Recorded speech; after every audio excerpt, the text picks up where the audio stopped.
북한이 신형 지대지 중장거리 탄도미사일 IRBM이라고 부른다고 합니다. 화성 12 발사에 성공했다고 오늘 공식 발표를 했습니다.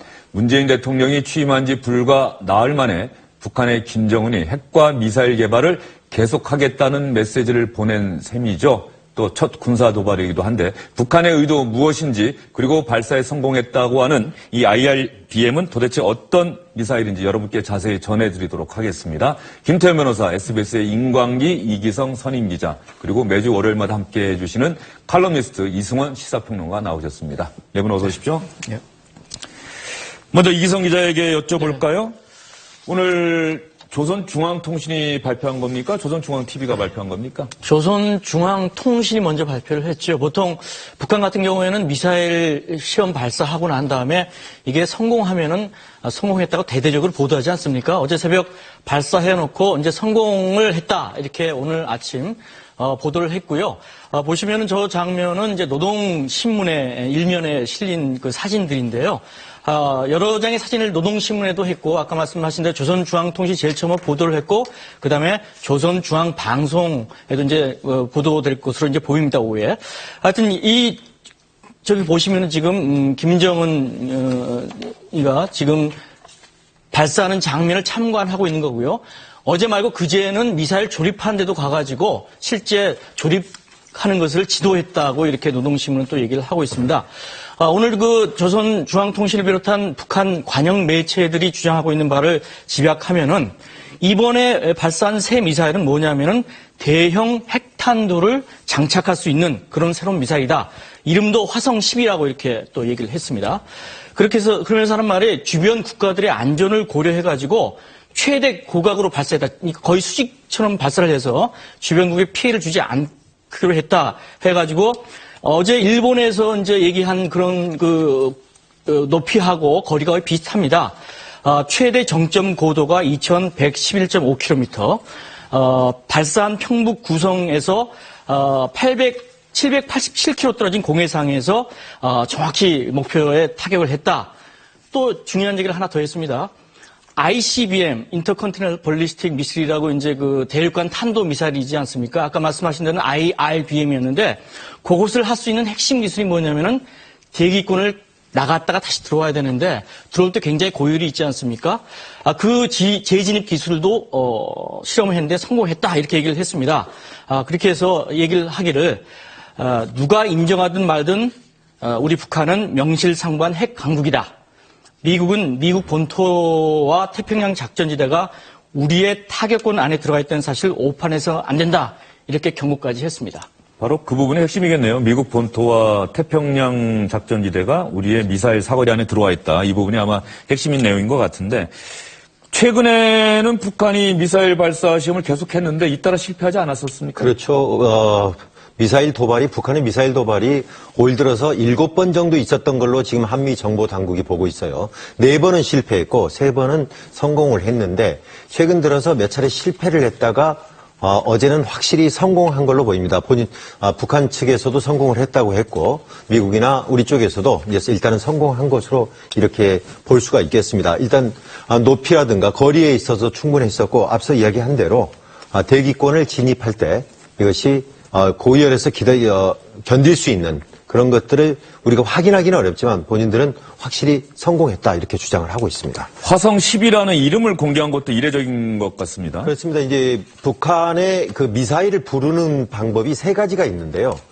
우리가 흔히 알고 있는 노동, 무수단 이런 거 부르는 거 있지 않습니까? 그런 거는 그냥 우리가 통상적으로 부르는 겁니다. 언론에서 그냥 쉽게 이해하기 위해서 부르는 것이고 북한 측에서 공식적으로 부르는 것은 화성 몇이다 이렇게 나가고요. 예. 그리고 미국 측에서 분류할 때는 KN-몇 이런 식으로 부르는데 어제 쏜 것을 오늘 화성 12라고 이렇게 밝혔습니다. 마치 북한은 새벽에 딱 쏴놓고요. 다음날 무슨 퀴즈 문제 내듯이 쏴놓고 뭔지를 모르게 그리고 그 다음날 스스로 정답을 이렇게 발표하는 그런 식으로 이렇게 하는데 어제는 화성 10이다. 그래서 화성 10은 돌이켜보면은 무수단 미사일이었고요. 그래서 화성 6이나 7은 스커드 C였었습니다. 그래서 이런 식으로 해서 12로 이렇게 명명을 했습니다. 지난달 열병식 때 공개됐던 미사일과 비슷하다는 얘기인데 저희가 그 그림 보여드렸나 모르겠습니다. 바로 저건가 보죠? 그렇습니다. 예, KN-08이 아니고 6번째 차량에 실려있던 미사일이다. 어제 쏜 거는 그렇다는 겁니다. 북한군 창건기념일 열병식 때 아마 보여줬던 모습인 것 같은데 이러면서 보면 북한도 상당히 치밀하게 매사에 준비를 하고 은근슬쩍 공개하고 나서 그 다음에 실제로 시험 발사하고 성공했다고 주장하고 대외적으로 발표하고 김정은이 예외 없이 현장에 가서 직접 발사 장면 보고요. 북한의 시험 발사 성공 주장에 대해서 국방부도 오늘 기자들을 상대로 한 정례 브리핑에서 우리 정부가 파악하고 있는 내용을 공개를 했습니다. 북한 발표한 그 미사일에 대한 우리 군의 평가부터 좀 해주실까요? 뭐 최대고도 2,100여 킬로미터에 사거리 787km 뭐 날아간 등등등. 예. 한미 당국은 어제 북한이 발사한 탄도미사일의 발사 고도와 비행거리 등 북한의 발표 내용에 대해서 같은 정보를 공유하고 있었습니다. 그러나 북한이 주장하고 있는 기술적 특성, 엔진의 신뢰성 확보 주장 등에 대해서는 좀 더 추가적인 검증이 필요하다는 입장입니다. 그 최대고도가 그 정도 올라갔고 사거리가 그렇게 날아갔는데 일본 EEZ를 피해서 떨어졌다는 것은 사실상 대기권 재진입 기술 확보했다고 봐야 하지 않을까요? 그와 관련돼서는 별도로 설명드리도록 하겠습니다. 현재 가능성은 낮은 것으로 보고 있습니다. 처음에는 문상경 국방부 대변인이 화면에 나와서 목소리는 아니고 말이죠. 알고 봤더니 노재천 합동참모본부 공보실장이 기자들의 질문을 받았는데 내용은 똑같습니다. 북한의 발표 내용에 대해서 같은 정보를 공유하고 있었습니다. 이렇게 얘기를 했어요. 그런데 역시 중요한 거는 북한의 이번에 IRBM 중장거리 미사일이라고 불러야 될까요? 이 시험 발사 성공했다라고 하는 것은 대륙간 탄도미사일 ICBM을 개발하는 수준에 와 있다. 사실상 그렇게 봐야 한다. 이거 아니겠습니까? 물론 국방부에서는 추가적인 검증이 필요하다는 입장이다라고 원론적 입장을 밝혔는데 대부분의 언론의 관측이 방금 전에 앵커가 설명하신 대로 거의 ICBM에 도달한 것 아니냐라는 이제 관측이 지배적입니다. 이게 이유가 왜 그러냐면요.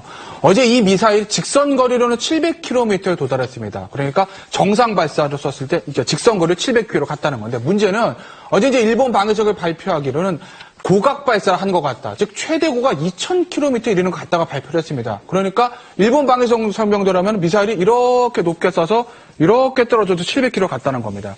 그러니까 만약에 고각 발사하지 않고 한 45도의 정상 발사를 이렇게 하게 되면 그러면 계산해 봤을 때 사거리가 한 4,500에서 6,000, 거의 한 5,000km까지 나온다는 거 아니겠습니까? 그렇기 때문에 이제 ISBM 얘기를 하는 건데 지금 이제 주요 북한의 탄도미사일 사거리가 지금 화면에 나옵니다.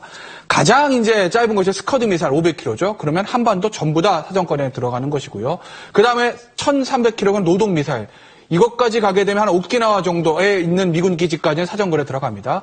그리고 사거리 3,000km의 무수단, 얘는 괌 기지까지 사거리에 들어가는 것이고, 미국 본토에 도달하고 있는 대포동 2호, 사거리가 10,000km 넘는 것이죠. 이렇게 되면 대륙간 탄도미사일이라고 볼 수 있는데, 어제 발사했던 그 미사일을 만약에 정상 발사로 하게 되면 5,000에서 6,000km까지 갈 수 있다는 겁니다. 그러면 미국 본토까지는 가지 못하더라도 지금 화면에서 보시는 것처럼 알래스카까지는 도달할 수가 있습니다. 5,000km를 넘는 경우에는 ICBM으로 대륙간 탄도미사일로 분류를 하고 5,000km 아래에 있는 경우에는 IRBM, 즉 중장거리 탄도미사일로 구분을 하는데 어제 그 미사일이 정상 각도로 발사됐을 때 한 4,500에서 6,000 이 사이에 사거리가 나올 수 있다고 보기 때문에 일각에서 지금 준 ISBM이다. ISBM 직전까지 간 것 아니냐 그렇게 보고 있는 겁니다. 북한의 이번 주장에 대해서 또 하나 의미를 부여하고 저희가 주목해야 될 만한 대목이 위력이 강한 대형 중량 핵탄두 장착이 가능한 새로운 중장거리 전략탄도 로켓 이런 표현 썼습니다. 대형 중량 핵탄두 장착이 가능하다 이렇게 얘기를 했는데요. 이승원 평론가. 어쨌든 간에 문재인 대통령은 취임하고 나면은 남북관계를 새롭게 풀어보겠다. 대화의 문도 열어놓겠다. 이런 정부가 출범했는데 출범한 지 나흘 만에 군사적 도발을 감행했다. 북한의 의도는 북한의 메시지는 뭘까요? 네. 그 북한이 사실은 뭐 미국이 됐던 한국이 됐던 어떤 국제적인 정치 이벤트가 있을 때마다 이렇게 소위 말하는 그들 방식의 폭죽을 터트리는 일이 한두 번 있었던 건 아니고 일종의 패턴화가 된 것은 아닌가라는 생각이 듭니다. 그러니까 첫 번째는 이런 거겠죠. 상대방의 어떤 반응을 보기 위한 떠보기의 전략. 두 번째는 협상을 앞두고 몸값 올리기의 전략. 세 번째는 뭐 중국을 향한 불만의 어떤 표시 이런 것들로 요약이 될 수 있을 텐데요.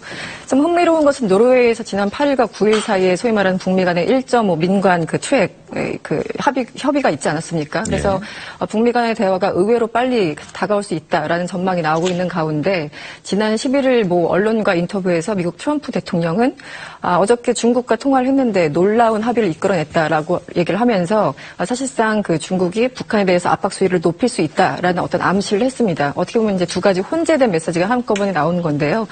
역시 문재인 행정부가 아무리 그 북한에 대해서 유화적인 입장을 갖고 있다고 하더라도 결국은 북한 입장에서는 미국과 대화를 할 것을 목표로 삼고 있고 또 어떻게 보면 갑자기 다가올 수 있는 협상을 앞두고 스스로 몸값 올리기를 위해서 이렇게 미사일 도발을 한 것은 아닌가라는 분석이 가능할 것 같습니다. 이렇게 되면은 문재인 대통령 또 더불어민주당 정부에서도 어쩔 수 없이 북한의 태도 변화가 우선이다. 대화는 그 다음이다. 이런 기조를 유지할 수밖에 없지 않겠습니까? 그렇죠. 북한의 저런 도발이 계속될수록 문재인 정부의 어떤 대화를 하려고 하는 전략 자체는 굉장히 수정을 요할 수밖에 없는 것이고요.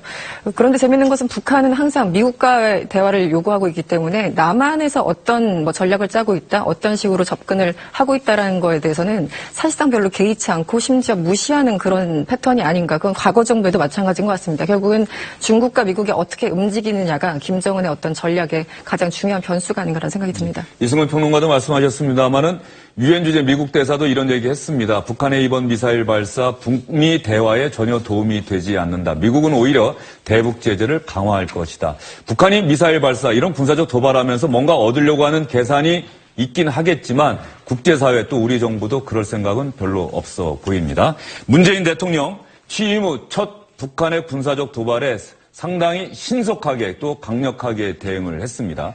대통령이 직접 국가안전보장회의를 주재하는 모습도 청와대는 공개했습니다.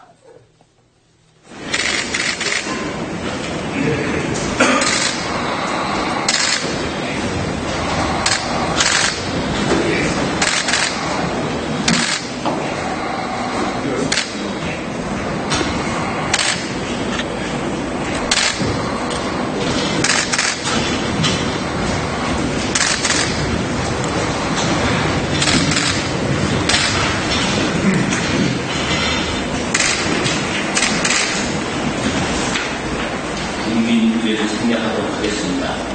먼저 대통령님의 대선이 있으십니다.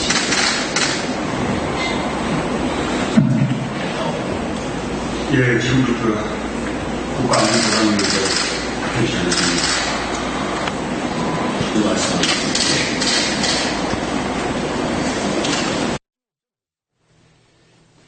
제가 정치부 기자를 상당히 그래도 오래 했는데 이 국가안전보장회의를 대통령이 주재하면서 지금부터 회의를 시작하겠습니다라고 하는 목소리가 담긴 영상은 처음 보는 것 같아요. 그렇죠. 보통은 사후에 사진으로 많이 공개를 했는데요. 저렇게 신속하게 그것도 동영상으로 이렇게 하는 것은 저도 처음 보는 것 같습니다. 저 시간에 지금 보면은 어제 이제 오전 8시 문재인 대통령이 직접 NSC 상임위를 주재하는 건데요. 이전에 이제 6시 8분에 북한이 IRBM을 쏜 지 41분 만에 임종석 비서실장한테 이제 보고를 받죠. 그랬더니 문재인 대통령이 보고받고 난 다음에 안보실장이 직접 해라 해서 7시에 이제 안보실장이 하고 난 다음에 8시부터 이렇게 가서 직접 주재를 하는 모습입니다. 예. 보시면 좀 사진이 많이 떨리지 않습니까? 화질이 보통 예, 화질도 화질과 안 좀 좋고. 틀려요. 누가 찍은 겁니까? 예. 저 알아봤더니 이제 지금 뭐 인수위도 없고 해가지고 지금 청와대에 동영상을 전담하는 기사가 아직 없는 모양입니다. 그래서 사진을 하는 그 사진사가 거기 사진기에 보면은 동영상을 촬영할 수 있는 기능이 있거든요. 그것으로 이제 급하게 찍어가지고 이렇게 풀을 한 내용입니다. 예. 문재인 대통령이 국가안전보장회의 상임위원회 주재하면서 상당히 강경한 대북 입장을 밝혔죠, 임광기 기자. 네. 일단 문 대통령이 대화 재개를 어렵게 만드는 조건으로 내세웠던 것이 6차 핵실험이란 말이에요.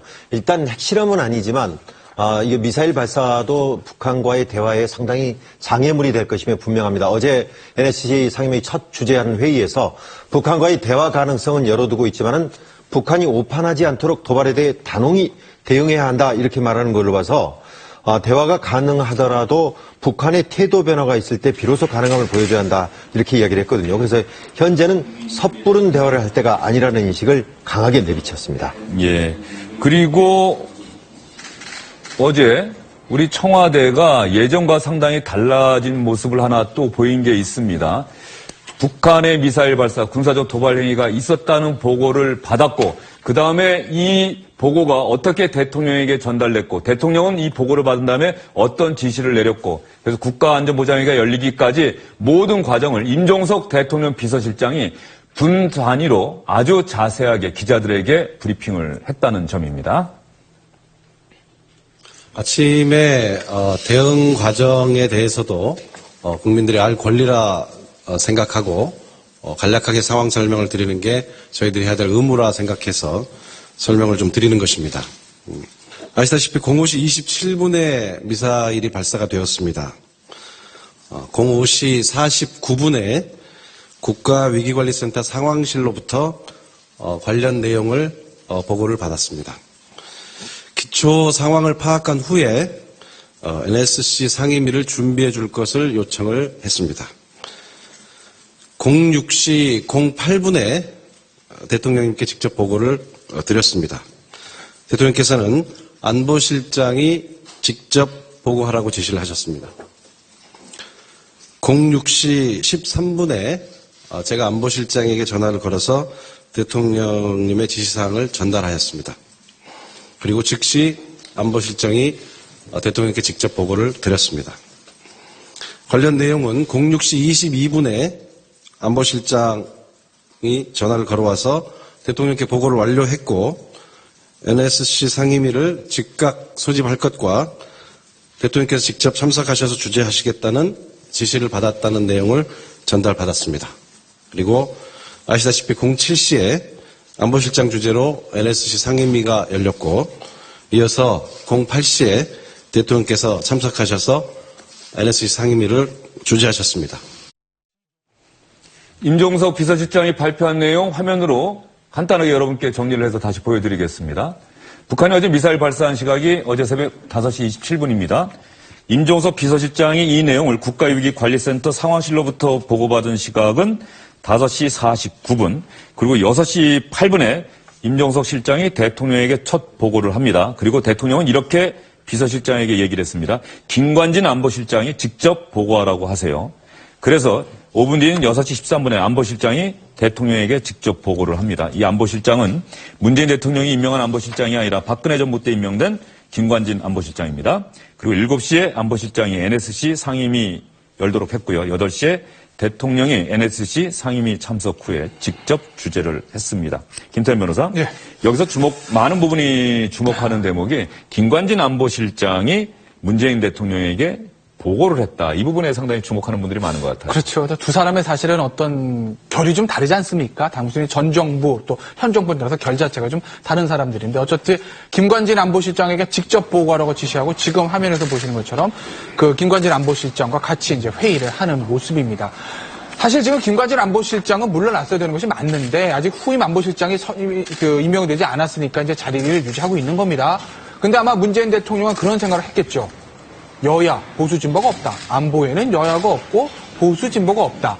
내가 임명한 사람이 아니고 전 정부에서 임명한 사람이고 나와 안보관 같은 좀 차이가 대북관 같은 것도 차이가 있을 수는 있으나 지금 북이 미사일을 발사해서 굉장히 우리 안보에 급박한 상황일 때 전임 안보실장이든 현임 안보실장이든 간에 일단 손을 맞잡고 이 위기를 해결해야 된다라는 것이 아마 문재인 대통령의 생각이었을 겁니다. 그래서 임종석 실장에게 김관진 실장에게 직접 보고하라고 지시를 한 것이고 지금 화면에서 보시는 것처럼 문재인 대통령과 전임 대통령이 임명한 김관진 안보실장이 같이 NSC 회의에 참석하는 장면을 저희가 보게 된 겁니다.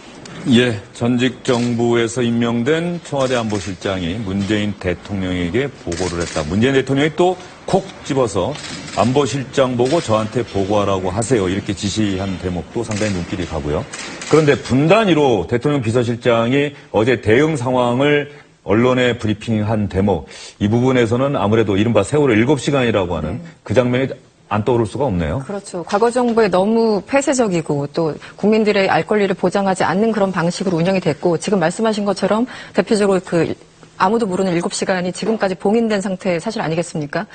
그런 거에 대한 어떤 국민들의 트라우마가 있어서 그런 건지 NSC를 통해서 분별로 그 발표를 또 했다라는 것도 굉장히 주목할 인사고요. 다시 한번 김 변호사 말씀하셨지만 전 정권에 있었던 그 안보실장에게 직접 브리핑을 요구하면서 사실상 보수층에 대해서 어떤 안정감을 주려고 했던 메시지가 아니었나 이런 생각도 한번 해봅니다. 네. 그리고 또 하나 문재인 대통령이 취임한 이후에 이 국가안전보장회의 여는 모습까지 많은 분들이 오바마 미국 대통령 당시의 모습을 보는 것 같다 이런 생각을 표현하시는 분들이 참 많아요. 네, 저도 그런 인상을 좀 받았습니다. 제가 오바마 대통령을 개인적으로 좀 좋아해서 이게 사심 어려서 동영상을 자주 봤었는데 예전에 대변인이든 아니면 주요 장관 후보자든 직접 설명하고 어깨동무하면서 설명하고 대화하는 그런 모습들 굉장히 자연스러웠고요. 또 한편으로는 빈 라덴 사살할 때 그 장면 많은 분들이 기억을 하실 텐데요.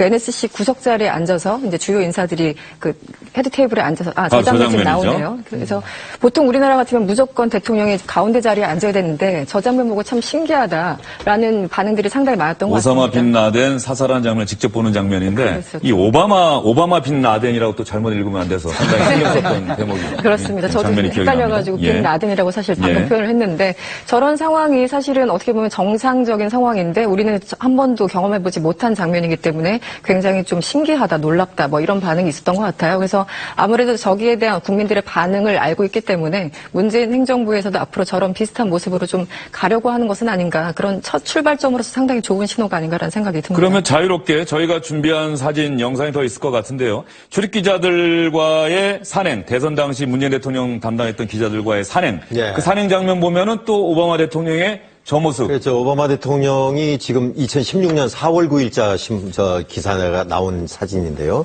이거는 백악관 참모들하고 같이 라운딩을 했습니다. 오바마 대통령은 잘 알려졌다시피 아주 골프광 아니겠습니까? 예, 우리 문재인 좋아하죠. 대통령이 예. 등산 이퀄 휴식이라고 할 정도로 등산광인 것처럼 골프를 굉장히 좋아했는데 지금 뿌옇지 않습니까? 뒤가? 되게 뿌연 안개 속에서 비까지 내리는데도 끝까지 18라운드까지 다 치고요. 참모들하고. 저렇게 해서 비행기 타고 다시 전용기 타고 백악관으로 복귀했을 정도로. 그래서 저렇게 어떤 운동에 대해서 아주 자기가 좋아하는 운동에 대해서는 누구하고도 같이 할 수 있다. 이런 것도 상당히 닮은 것 같아요.